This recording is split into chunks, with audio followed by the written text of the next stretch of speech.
கர்த்தருடைய பரிசுத்த நாமத்துக்கு ஸ்தோத்திரம்.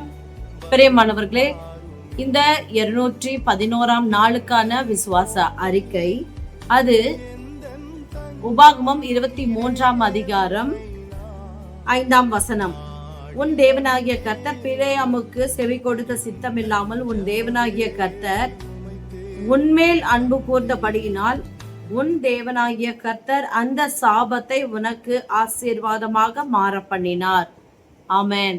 பிரியமானவர்களே, ஒவ்வொரு நாளும் நமக்கு ஆண்டவருடைய பிள்ளைகளாகிய நமக்கு மனமகிழ்ச்சியின் நாள். வார்த்தையை நாம் கேட்கும் பொழுதெல்லாம் நமக்குள்ளே ஒரு மனமகிழ்ச்சி உண்டாகிறது பாருங்கள். எனவே ஒவ்வொரு நாளும் மனமகிழ்ச்சியின் நாள். இன்னைக்கு கூட பார்த்தீங்கன்னா ஆண்டவர் நமக்கு என்ன சொல்றாரு, அந்த சாபத்தை, எதெல்லாம் உங்க வாழ்க்கையில விடுதலை இல்லாம சாபமாக சபிக்கப்பட்டது போல துன்பத்தை அனுபவித்துக் கொண்டிருக்கிறீர்களோ, கர்த்தர் உங்களை பார்த்துதான் சொல்லுகிறார், அந்த சாபத்தை ஆசீர்வாதமாக மாற பண்ணினார் என்று. இனி எதை குறித்தும் நீங்க கவலைப்படாதீங்க. உங்களுக்கு என்று ஆண்டவர் இன்னைக்கு விசேஷமா சொல்லியிருக்காரு.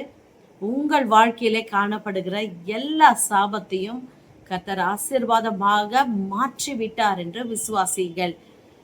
இப்பொழுது இந்த உற்சாகத்தோடு நாம் கர்த்தருக்கு விசுவாச அறிக்கை செய்யலாமா? சர்வ வல்லமை உள்ள தேவனாகிய கர்த்தாவே, நன்றி ஆண்டவரே. எங்களை உடைய பிள்ளைகளாய் ஏற்றுக்கொண்டு கிருபையா எங்களை நடத்துகிறீரே. எங்கள் வாழ்க்கையின் எல்லைகளை நீர் கண்ணோக்கி பார்த்து ஆண்டவரே, எங்களுக்கு மறைவாக எங்கள் கண் முன்பாக இருக்கிற எல்லா சாபத்தையும் இந்த நாள் முதற்கொண்டு எல்லாவற்றையும் நீர் ஆசீர்வாதமாக மாற்றி விட்டதற்காக உமக்கு கோடான கோடி நன்றி.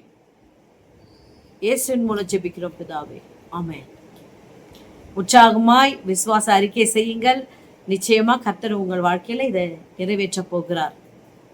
God bless you.